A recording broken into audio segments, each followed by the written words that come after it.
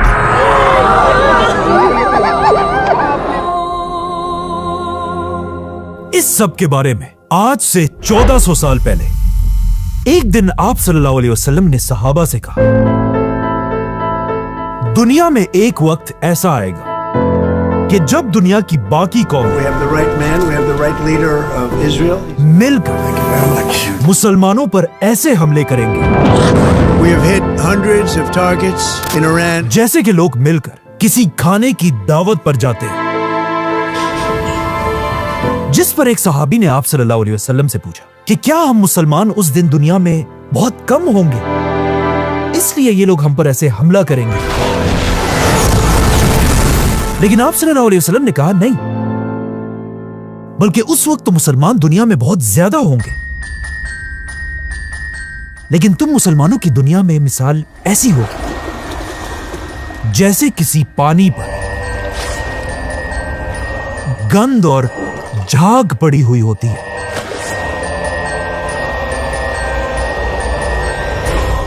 तुम्हारे दुश्मनों के दिलों में तुम्हारा कोई खौफ नहीं होगा Programs, and they're going to be terminated on a permanent basis. और तुम मुसलमानों के दिलों में सिर्फ और सिर्फ दुनिया की मोहब्बत होगी और मुसलमान मौत से डरेंगे। इस हदीस के बाद अगले 1000 साल तक मुसलमान ही पूरी दुनिया के सुपर पावर थे।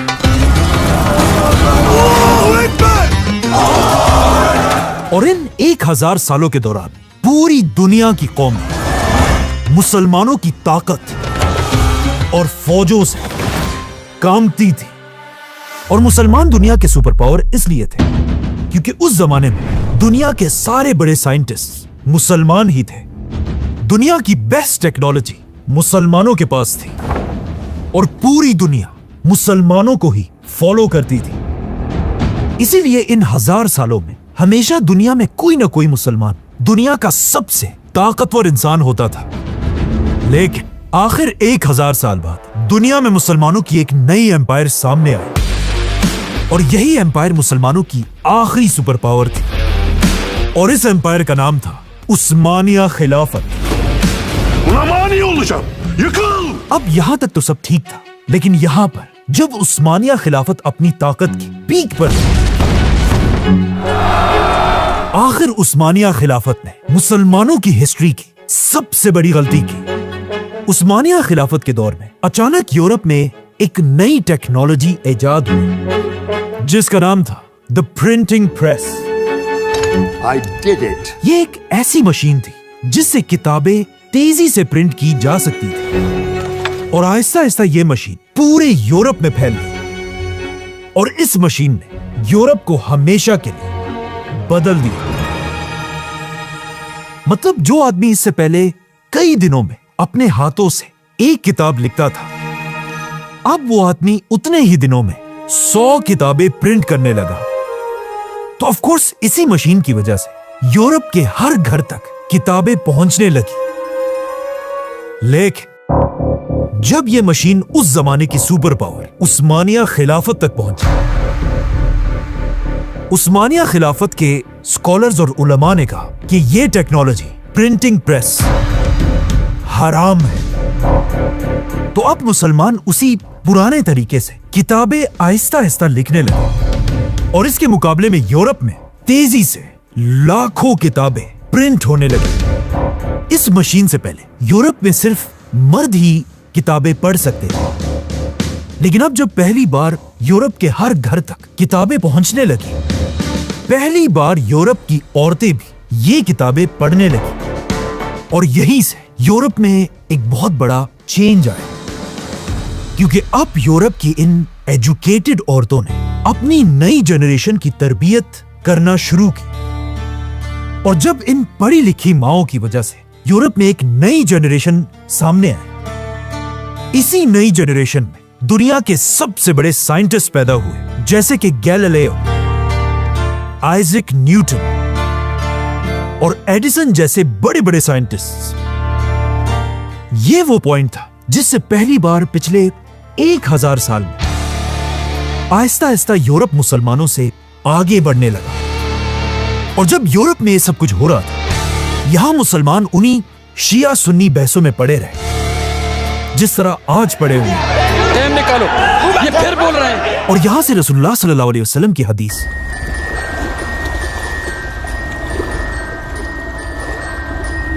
के पूरे होने का वक्त शुरू हुआ, क्योंकि पहली बार यूरोप के बादशाहों के दिलों से मुसलमानों का खौफ आहिस्ता आहिस्ता निकलने लगा।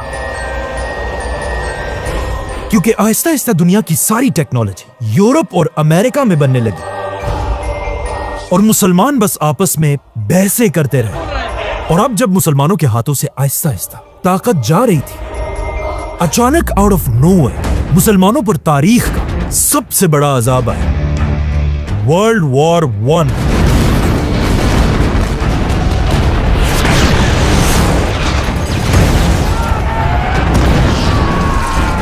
वर्ल्ड वॉर 1 के बाद वो मुसलमान जो किसी जमाने में दुनिया के सबसे बड़े सुपर पावर थे, अब इस जंग के बाद यूरोप के बादशाहों ने मुसलमानों की एक एक कंट्री को खिलौनों की तरह बांट दिया। आपस में ऐसे बांट दिया जैसे किसी दावत पर खाना बांटा जाता है। और फिर इन सुपर पावर्स ने मिलकर पहली बार मुसलमानों के फलस्तीन में एक नई रियासत बनाई, इजराइल।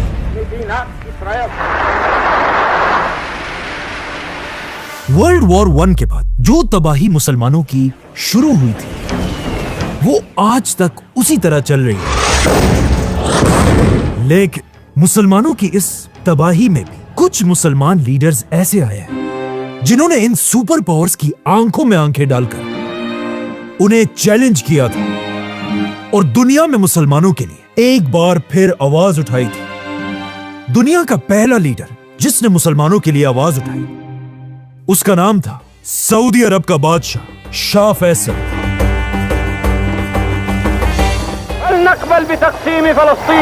शाह फैसल ने आते ही सबसे पहले अपने मुल्क की इकोनॉमी को ठीक किया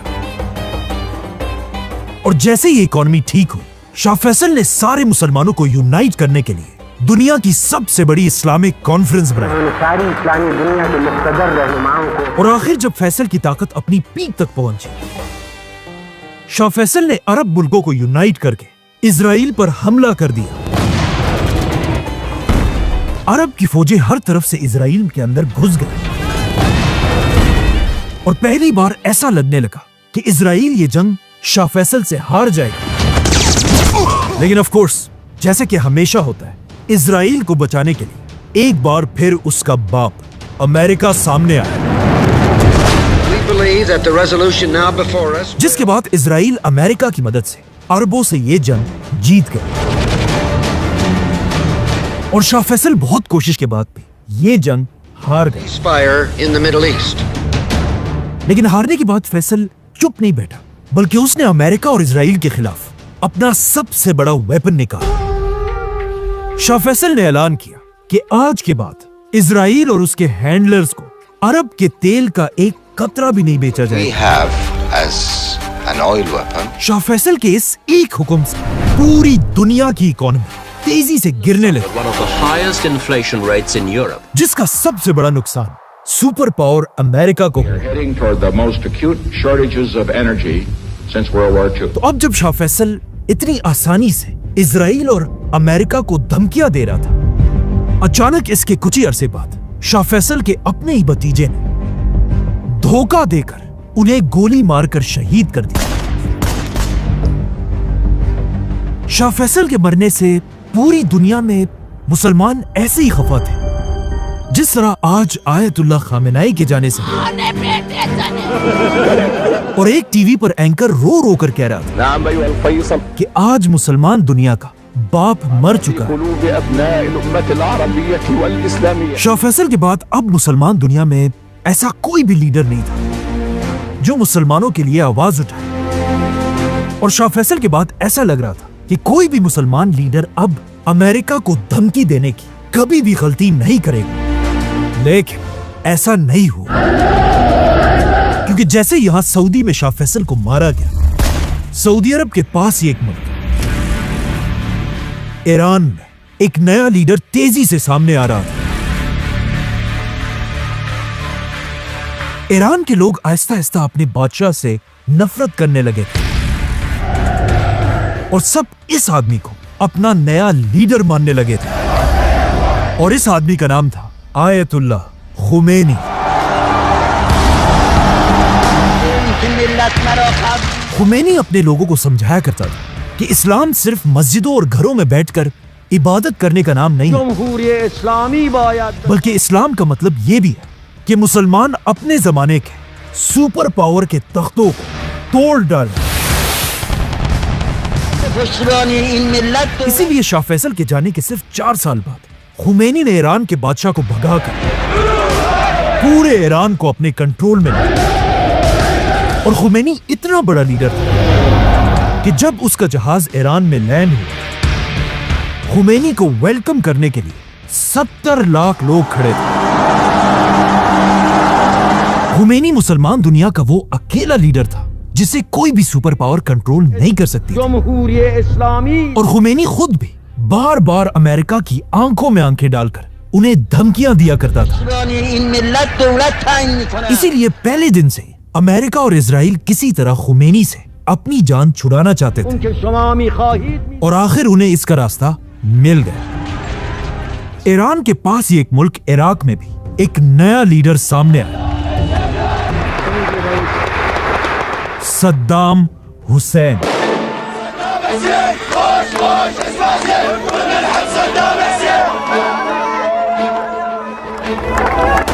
सद्दाम हुसैन ने आते अमेरिका और इजराइल के कहने पर ईरान के खुमैनी पर हमला कर दिया और एक बार फिर मुसलमानों की आपस में जंग शुरू हुई।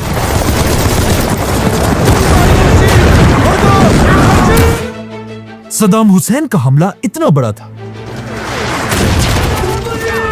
कि खुमैनी की फौजें आहिस्ता आहिस्ता पीछे हटने लगी और ऐसा लग रहा था कि सद्दाम हुसैन खुमैनी से यह जंग जीत जाएगा।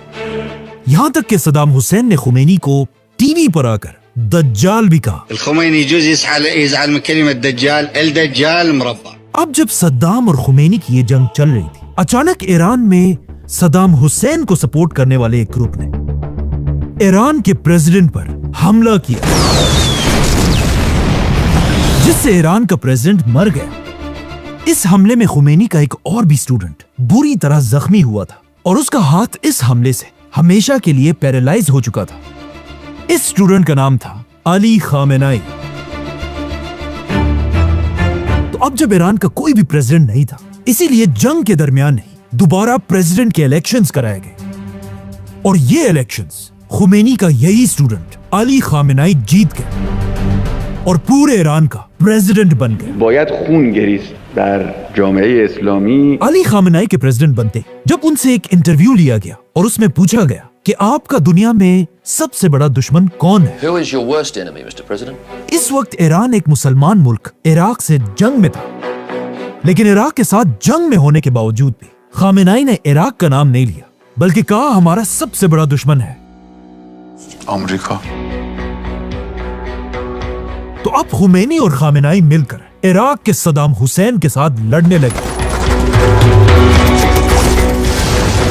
और आखिर 8 साल की जंग के बाद सद्दाम हुसैन और अमेरिका खुमैनी को नहीं हरा सके और आखिर ये जंग खत्म हो गई। लेकिन इस जंग के सिर्फ 1 साल बाद ईरान के सुप्रीम लीडर आयतुल्लाह खुमैनी इस दुनिया से चले गए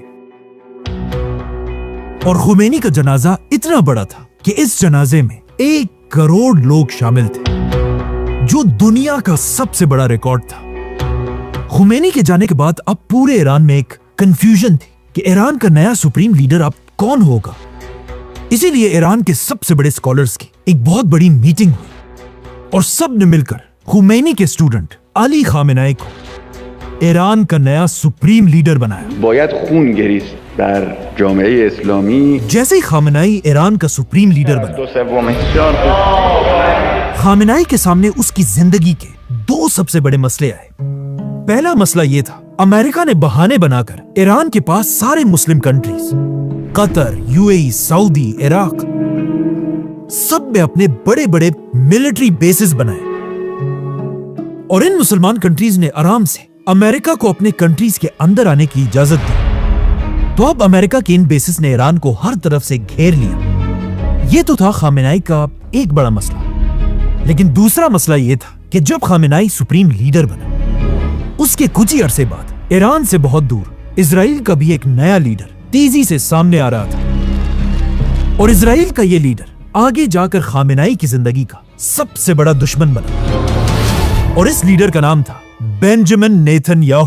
America and Israel must stand together. जैसे ही नेतन्याहू इजराइल का प्राइम मिनिस्टर बना, वो पहले ही दिन से अपनी हर स्पीच में कहा करता था कि दुनिया में 2 मुसलमान लीडर्स ऐसे हैं जिन पर पूरी दुनिया को मिलकर हमला करना चाहिए। इराक का Saddam Hussain. If you take out Saddam's regime, I guarantee that it will have enormous positive reverberations on the region. और ईरान का supreme leader Ayatollah Khamenei. And to stop atomic bomb scientists, well, they're gone too. अब Netanyahu तो पहले ही दिन से किसी तरह Iraq और ईरान पर हमला करना चाहता था, जिसके लिए उसे सुपर पावर अमेरिका की मदद की जरूरत थी। तो अब नेतन्याहू दुनिया में एक ऐसे बहाने का इंतजार कर रहा था जिससे वो किसी तरह अमेरिका के साथ इन दोनों मुल्कों पर हमला करे। और आखिर अचानक एक दिन ऐसा ही हुआ। आज से 25 साल पहले अमेरिका के वर्ल्ड ट्रेड सेंटर्स पर हमला हुआ, very freedom came under attack. जिसमें हजारों अमेरिकन्स मारे गए और अमेरिका का बच्चा बच्चा इस हमले का बदला लेने के लिए तैयार था।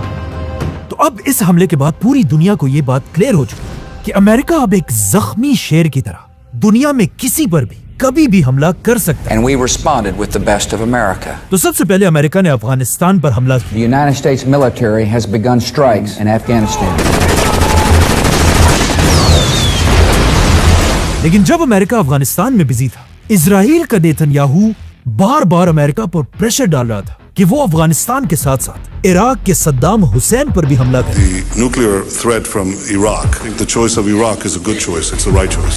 और इराक पर इस हमले के लिए उसने पूरी दुनिया के सामने बड़े बड़े झूठ बोले। Nuclear threat from Iraq. कि सद्दाम हुसैन एटम बॉम्ब बनाने वाला है। Producing weapons of mass destruction. और आखिर उसने झूठ बोल बोलकर पूरी दुनिया को कन्विंस कर Those militias in Iraq. और अमेरिका ने अपनी पूरी ताकत के साथ सद्दाम हुसैन पर हमला कर दिया। अमेरिका ने इराक पर हमला करके सद्दाम हुसैन, उसके बेटों और लाखों इराकियों को मार डाला और पूरे इराक पर कब्जा कर लिया। लेकिन इसके बाद पूरी दुनिया ने देखा कि इराक के पास असल में कोई एटम बॉम्ब था ही नहीं, बल्कि यह हमला अमेरिका और नेतन्याहू ने झूठ बोलकर किया। और आगे जाकर उन्होंने ये बात खुद भी मानी कि उन्होंने इराक में लाखों लोगों को बगैर किसी वजह के शहीद किया था। The war in Iraq was a big fat mistake. George Bush made a mistake. लेकिन पूरे इराक को तबाह करने के बाद भी नेतन्याहू को थोड़ी सी शर्म भी नहीं आई और वो रुका नहीं, बल्कि एटम बम का दोबारा सेम झूठ अब वो ईरान के बारे में भी बोलने लगा और एक बार फिर अमेरिका पर प्रेशर डालने लगा कि अब वो इराक के बाद ईरान पर भी हमला करे। लेकिन नेतन्याहू की इन चालाकियों को देखकर ईरान के सुप्रीम लीडर खामेनाई ने एक ऐसा काम किया जिसने नेतन्याहू के सारे ख्वाब तोड़ कर रख दिए। अचानक ईरान के सुप्रीम लीडर ने ऐलान किया कि ईरान कभी भी एटम बॉम्ब नहीं बनाएगा, क्योंकि इस्लाम में एटम बम बनाना ही हराम है, ममनू है, हराम है। तो अब इजराइल अपना सर पकड़कर बैठा हुआ था कि वो कौन से नए बहाने से ईरान पर हमला करे। लेकिन इराक के झूठ के बाद अब कोई भी उनकी बात मानने को तैयार नहीं था और इस तरह आयतुल्लाह खामेनाई ने अपने मुल्क ईरान को बचा लिया। लेकिन इसके कुछ साल बाद जब एक बार फिर नेतन्याहू इजराइल का प्राइम मिनिस्टर बना, एक बार फिर वो दोबारा ईरान पर एटम बॉम्ब का झूठा इल्जाम लगाने लगा। Iran was rapidly developing a massive nuclear weapons program. और हर साल कहने लगा कि सिर्फ कुछ महीनों में ईरान एटम बम बनाने वाला है। In a very short time. और पिछले 25 साल से बार बार नेतन्याहू अमेरिका पर प्रेशर डालता रहा Iran must be stopped. कि बिल्कुल इराक के सद्दाम हुसैन की तरह If you take out Saddam, America इस बार ईरान पर भी हमला करे। Iran has not given up its nuclear ambition. लेकिन पिछले 25 साल से अमेरिका ने इराक में की गई गलती को George Bush made a mistake. दोबारा नहीं दोहराया। और अमेरिका में एक शख्स ऐसा था जो हमेशा ईरान पर हमला करने के सख्त खिलाफ था, Donald Trump. I will not allow it. It's not going to happen. Not allowing Israel. Trump हमेशा से कहता था कि हमें ईरान पर हमला नहीं बल्कि उनसे डील करनी चाहिए। Well, I'd love to avoid the conflict. लेकिन जब भी अमेरिका और ईरान किसी भी डील के लिए आपस में मीटिंग करते थे, Negotiate a peaceful resolution. Israel हमेशा इस मीटिंग को खराब करने की कोशिश करता रहता था। Iran has not given up. आखिर जब आज से कुछ साल पहले ट्रंप अमेरिका का नया प्रेसिडेंट बना, नेतन्याहू अब ट्रंप पर भी ईरान पर हमले के लिए प्रेशर डालने लगे। Iran must be stopped. लेकिन ट्रंप ईरान पर हमला करने के लिए तैयार नहीं था। अब जब अमेरिका ईरान पर हमला नहीं कर रहा था, आज से 2 साल पहले इजराइल के फॉर्मर प्राइम मिनिस्टर ने एक इंटरव्यू में कहा Who was the 13th Prime Minister of Israel? कि अब और हमारा बर्दाश्त खत्म हो चुका है। And I'll say straight at this point, we need to topple the Iranian regime. Iran बिल्कुल एक ऑक्टोपस की तरह है, Against Iran, and I called it the octopus. जिसका सर खुद ईरान है और उसके हाथ इजराइल के हर तरफ फैले हुए हैं। With its arms all across the Middle East. पिछले 25 साल से हम इस ऑक्टोपस के एक एक हाथ से अलग अलग लड़ रहे हैं, Fighting those fingertips of the octopus. लेकिन अब हम और इन हाथों से नहीं बल्कि सीधा ऑक्टोपस के सर पर वार करेंगे। The goddamn head of the octopus. और इस ऑक्टोपस का सर है ईरान का supreme leader Ayatollah Khamenei. To topple the goddamn head of the octopus. मतलब आज से 2 साल पहले इजराइल ने अपनी पूरी ताकत के साथ अमेरिका पर प्रेशर डालना शुरू कर If दिया I had to say what is our greatest challenge in the Middle East, one word, Iran. कि वो अपनी पूरी ताकत के साथ ईरान पर हमला कर। लेकिन ट्रंप का तब भी वही पुराना स्टांस था। यहां तक कि कहा जाता है नेतन्याहू के प्रेशर से तंग आकर एक दिन डोनाल्ड ट्रंप ने अपने सोशल मीडिया पर नेतन्याहू के खिलाफ एक पोस्ट भी शेयर की। The president-elect shared a video criticizing Israeli Prime Minister Benjamin Netanyahu. He's a deep, dark son of a bitch. कि नेतन्याहू अमेरिका को ईरान से जंग के लिए मजबूर कर रहा है। इस पोस्ट के बाद ट्रंप ने इजराइल के खिलाफ ये भी कहा। But I'm not allowing Israel to annex the West Bank. और जब इजराइल ने कतर पर हमला किया तब भी ट्रंप ने नेतन्याहू के खिलाफ ये कहा। I was very unhappy about it. और फिर नेतन्याहू को अपने ऑफिस बुलाकर पूरी दुनिया के सामने नेतन्याहू से कतर के अमीर को फोन कराया और पूरी दुनिया के सामने नेतन्याहू से माफी मंगवाई। We had a phone call today just to. Netanyahu has apologized to the Emir of Qatar. इन सारे बातों से ऐसा लग रहा था कि नेतन्याहू ट्रंप को कंट्रोल नहीं कर सकेगा और ट्रंप अपने 25 साल पुराने स्टांस पर ही खड़ा रहेगा। But I'm not allowing Israel to annex the West Bank. लेकिन फिर आखिर ऐसा हुआ क्या कि अचानक ट्रंप ने अपने 25 साल की बातों को भुलाकर नेतन्याहू की बात मान ली और ईरान पर हमला कर दिया। The United States is ramping up its attacks on Iran.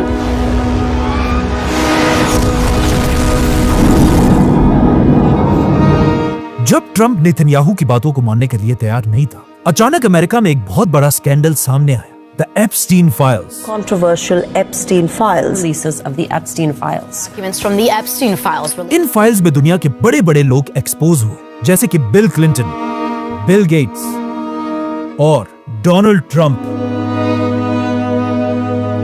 जिससे पूरे अमेरिका में सिर्फ एक ही डिबेट चल रही थी, जिनका ट्रंप के पास कोई जवाब नहीं था। You are the worst reporter. ये ट्रंप की जिंदगी का सबसे बड़ा स्कैंडल था। एप्स्टीन फाइल्स में लाखों सीक्रेट पेजेस रिलीज किए गए, लेकिन अब भी कहा जाता है इन सारे पेजेस में 53 पेजेस ऐसे हैं जिन्हें छुपाया गया है और कहा जाता है यही वो फाइल्स हैं जिनमें ट्रंप के बारे में सबसे खतरनाक क्राइम्स लिखे हुए हैं और कहा जाता है यही वो प्रेशर था जिसे ट्रंप बर्दाश्त नहीं कर सका। इसीलिए ट्रंप ने अपने 25 साल पुराने स्टांस को अचानक बदल दिया और इन फाइल्स के रिलीज होते ही नेतन्याहू को अमेरिका में एक बहुत बड़ी दावत पर बुलाया। इस कॉन्फ्रेंस में ट्रंप बिल्कुल बदल चुका था और अब नेतन्याहू की हर बात मानने के लिए बिल्कुल तैयार था। जिसके बाद अचानक ट्रंप एक दिन टीवी पर आया और बिल्कुल आज से ऑलमोस्ट 25 साल पहले जिस तरह बुश ने इराक पर हमला किया, Saddam Hussein and his sons must leave Iraq within 48 hours. Trump ने भी ईरान पर हमले का ऐलान किया। United States military began major combat operations in Iran. Trump और नेतन्याहू ने मिलकर ईरान पर हमला कर दिया।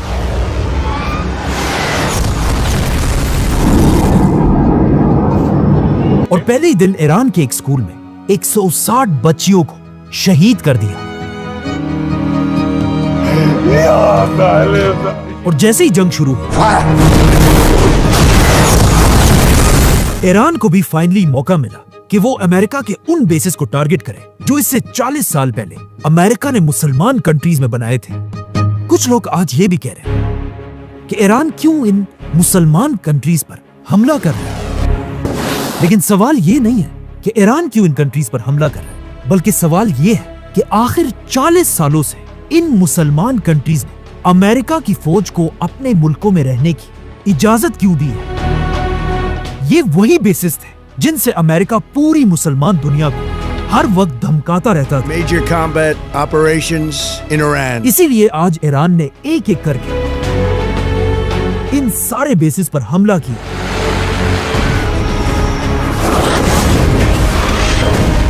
जैसे ये जंग शुरू हुई, इजराइल और अमेरिका का सबसे बड़ा टारगेट ईरान का सुप्रीम लीडर आयतुल्लाह खामेनेई था। और इस बात का ईरान की फौज को भी अच्छी तरह पता था। इसीलिए कहा जाता है खामेनेई को उसी के ऑफिस के नीचे एक बंकर में सेफ रखा गया था। लेकिन जंग के अगले ही दिन सुबह 6 बजे इजराइल के 200 फाइटर जेट्स तेजी से ईरान के कैपिटल की तरफ रवाना हुए।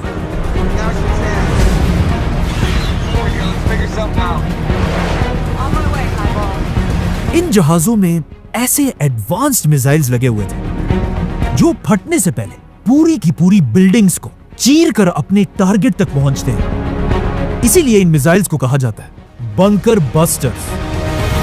जैसे ये जहाज खामेनेई के ऑफिस के ऊपर पहुंचे, इन जहाजों ने 30 बंकर बस्टर मिसाइल्स को खामेनेई की बंकर की तरफ फायर किए। ये मिसाइल्स खामेनेई के ऑफिस के फ्लोर्स को तोड़कर उनके बंकर के अंदर घुसे और इस तरह सुप्रीम लीडर आयतुल्लाह खामेनेई, जो ऑलमोस्ट 40 साल से ईरान का सुप्रीम लीडर था, अपने कई फैमिली मेंबर्स के साथ शहीद हो गए। खामेनेई के शहीद होने के बाद पूरी दुनिया के मुसलमान वैसे ही दुखी थे जिस तरह इससे कई साल पहले एक और ग्रेट लीडर शाह फैसल के लिए थे, और जिस तरह शाह फैसल के लिए टीवी पर एंकर ने कहा था कि आज मुसलमान दुनिया का बाप मर चुका है। इसी तरह खामेनेई के मरने पर भी एंकर रो रो कर कह रहा था,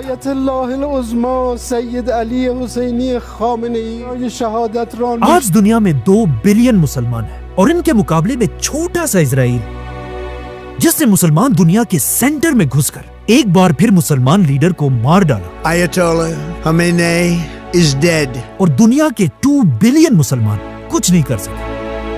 और रसूलुल्लाह सल्लल्लाहु अलैहि वसल्लम की हदीस बिल्कुल सही थी कि एक दिन मुसलमान होंगे तो बहुत ज्यादा, लेकिन उनकी दुनिया में कोई औकात नहीं होगी, और वो ऐसे ही होंगे जिस तरह पानी के ऊपर गंद और झाग होती है। और ये कहानी यहाँ खत्म नहीं होती, बल्कि Iraq, Final moments with ladies and gentlemen, we got him.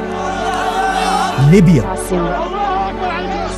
Syria, Yemen और अब ईरान को तबाह करने के बाद इजराइल के लीडर्स पहले ही बता चुके कि उनका अगला टारगेट कौन होगा। Turkey is the new Iran. एक बात कंफर्म है कि जब नेक्स्ट मुसलमान लीडर को टारगेट किया जाएगा, तब भी मुसलमान कुछ नहीं कर पाएंगे।